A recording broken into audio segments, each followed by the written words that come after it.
In the Kibbutzim, the collective farms of Israel, are men who have studied law and become farmers, who have studied teaching and become farmers. In our kibbutz, we have something special.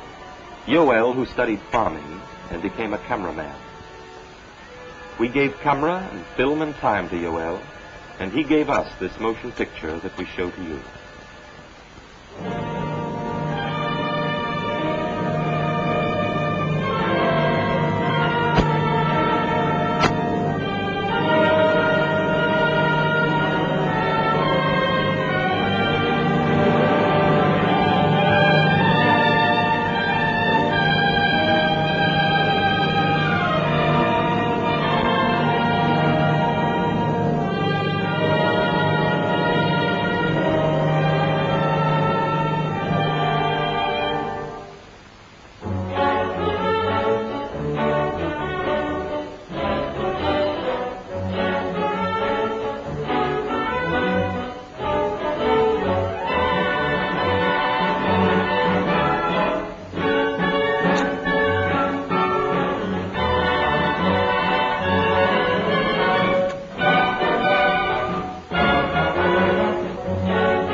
It is more than a generation since first we came to settle here in the valley of Jezreel.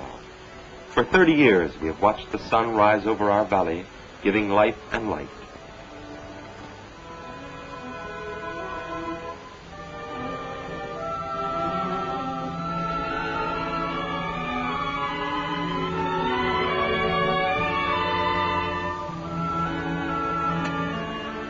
We came as Jews from all the lands of our dispersion, determined to build here a new way of life, a way in which all would work equally and own together the results of our work. That was all we had at the beginning, our common goal and our common brotherhood. What we had then, we have still, and more. Now we have the tools we need and the skill to use them. We who came first came as strangers to the work, and the learning was hard. For our sons and our daughters, the work is familiar, and they learn easily and well.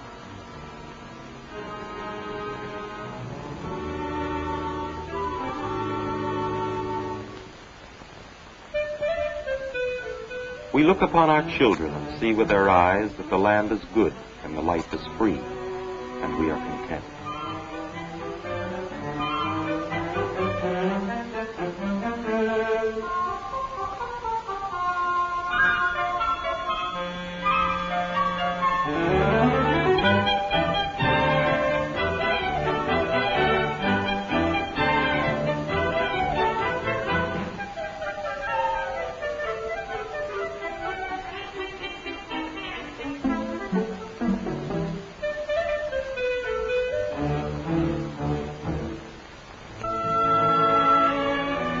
Ruth is a daughter of the kibbutz, a sabra born to freedom.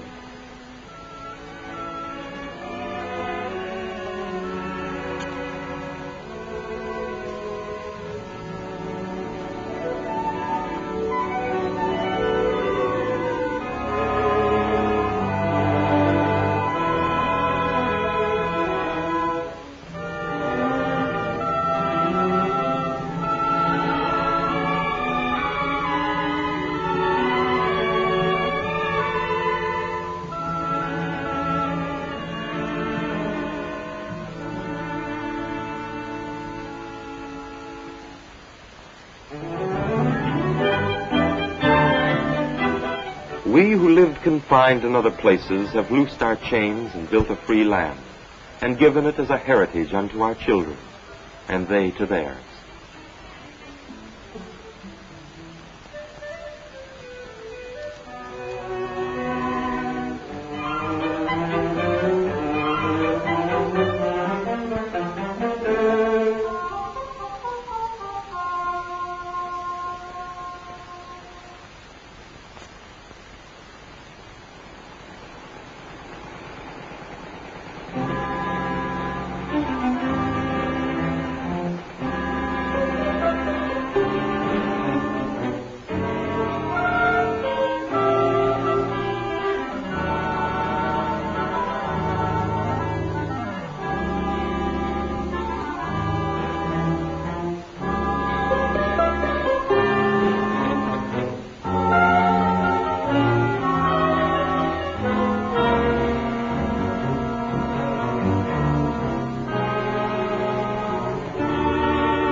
Each machine that we buy and learn to use, each seed that we plant and the grain that we reap, each furrow that we cut across the fields, all these are part of the record of our work.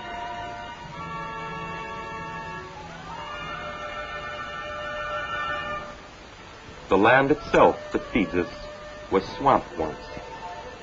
Together we have reclaimed it, and together now we share its bounty. When the swamps were here, the earth was like a sponge underfoot and squirted water at every step. Malaria ruled the land, and its fever stalked our settlement. Now the land is clean and healthy, and the water is our servant.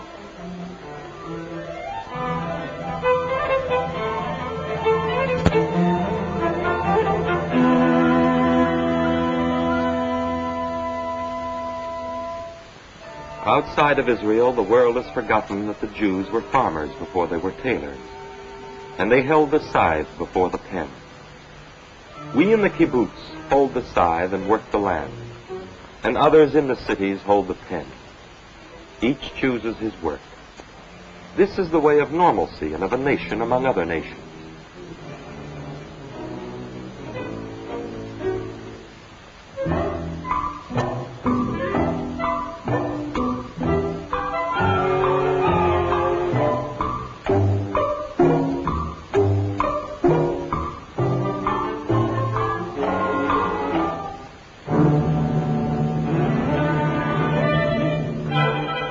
Moshe there came from Haifa to study at our kibbutz school and chose to stay as one of us.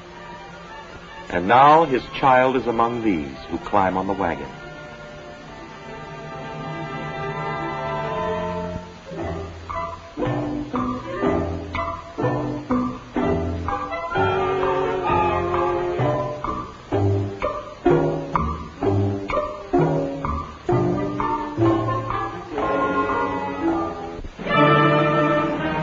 Work is hard and tedious and endless, as farm work is everywhere. Work is the same in farms all over the world, but here the living is different. Here, when a man's years lie heavy upon him, his work is lessened and lightened. And still he shares equally and lives secure, as do those who cannot work. The days of the months and the months of the seasons pass, and we gather the fruit of our labor, and we live in peace.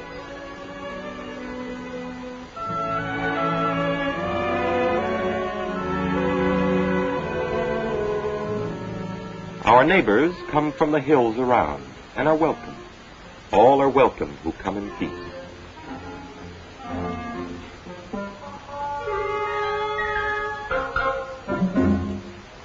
The long days shorten and the skies grow gray. The winds blow cold from Mount Tabor, and we hurry to finish the work before winter spreads across the land.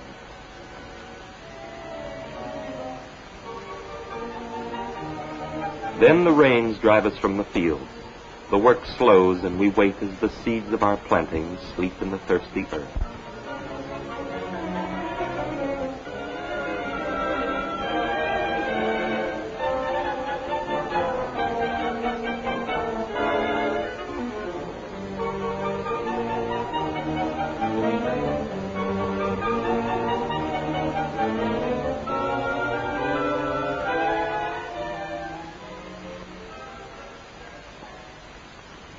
It is a custom here that with the first sun after the winter rains, the children of our settlement go out in the forest to search for mushrooms. They aren't hard to find. The mushrooms grow wild, but the forest grows tame. It is ours. We planted them.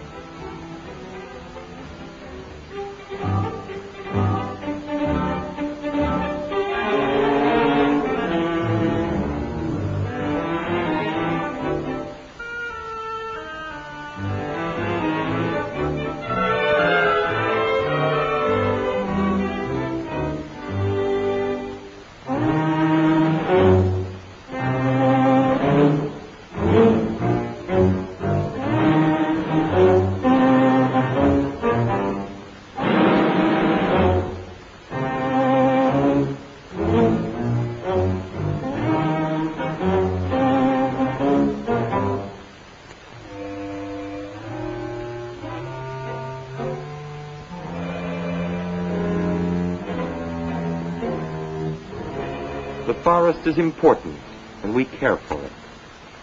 The only fires that burn here are those we light, to clear away the underbrush and give the trees room to grow.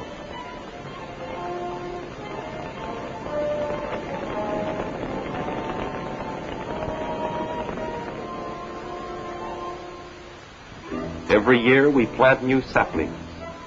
The care of the forest is entrusted to the youth groups who come to our kibbutz for training before starting settlements of their own. The forest is their work, and Emmanuel's. Emmanuel knows the forest as he knows his home. It is his home. No one can count how many cradles for young trees his big hands have dug in 30 years.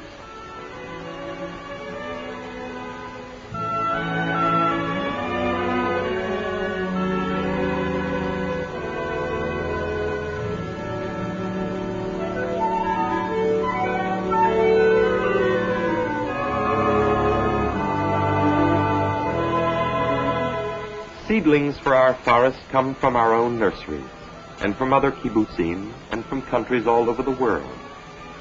Every kind of tree that can live on our land grows in our forest.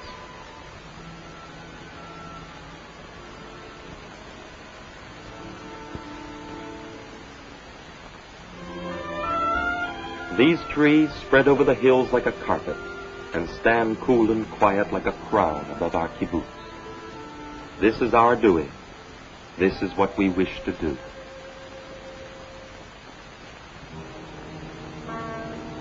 We are men who work, we are men of peace, and we want no quarrel. Out of our work and our will, we have helped to build a state. We wish now only to maintain it, to make a home for our brothers who would come in their thousands, and to live in peace. But on all our borders, the Arab rulers brought not peace, but a sword.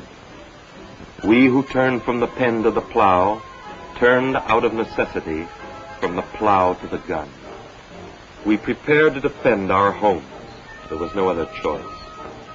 Our freedom had been hard to win, and those who came to take it from us would find the taking hard.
Barbed wire looked strange around our kibbutz, and building blockhouses and air raid shelters was strange to our hands and wasteful to our minds, but we built them. Beyond the gates lay the needful fields, but the gates stayed closed, and we waited. It wasn't long to wait. It came soon enough. And when it came, it was bad. We were 300 in the kibbutz when the attack began. We were men and women and children. All Israel was a battlefield, and there was no safe place anywhere, not even for children.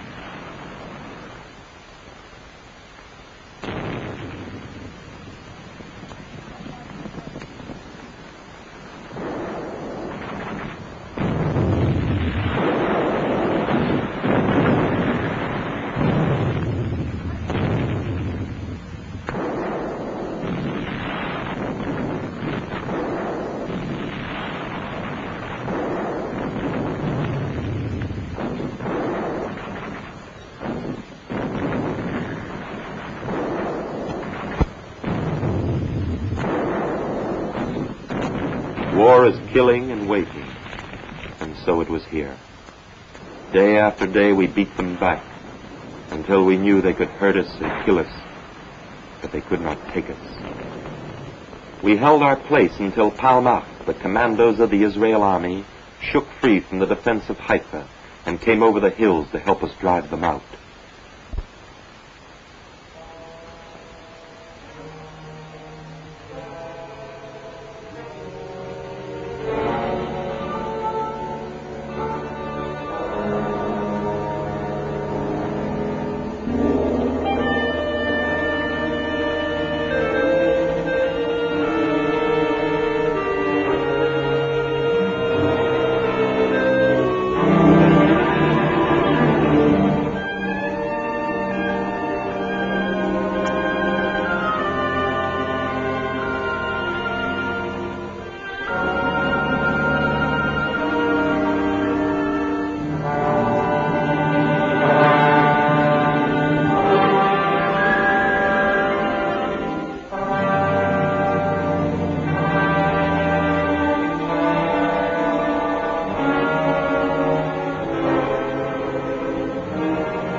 When men and women die violently, it is bad enough and there are no words. What can be said when children die?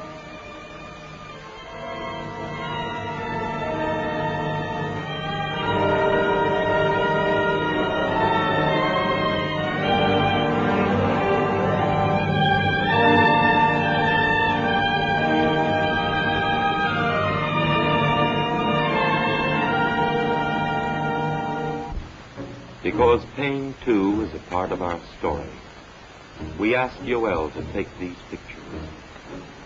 If they are badly taken, it is because it's hard to see through tears.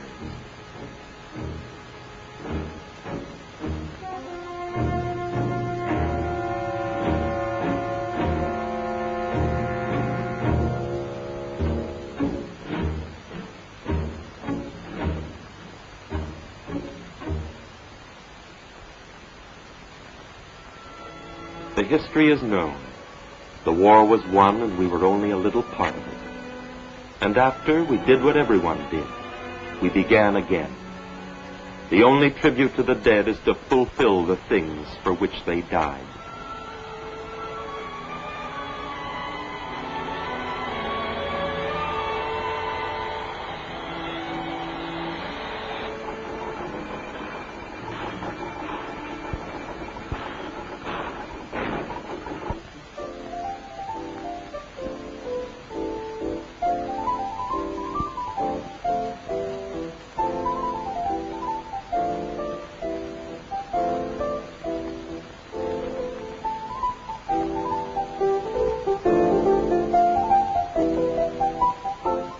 It is some time now since the war, and the settlement lives again.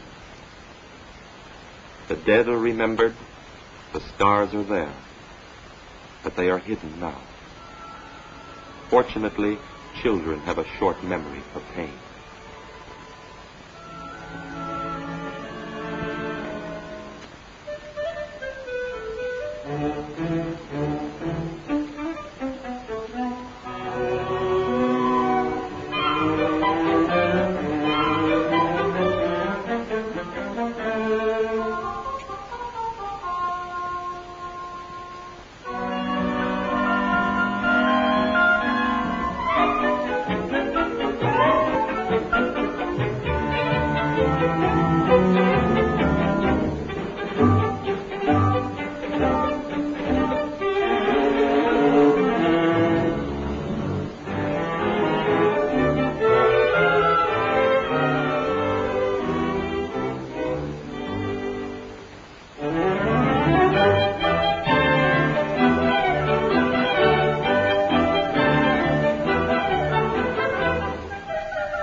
The barbed wire is gone.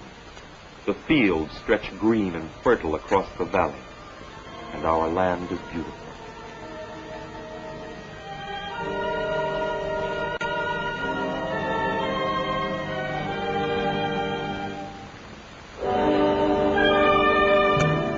Out of our time, our children grow, and out of their time, their children. And so it is endless and fulfilling. What we have done has prepared the way. What our children do will last forever.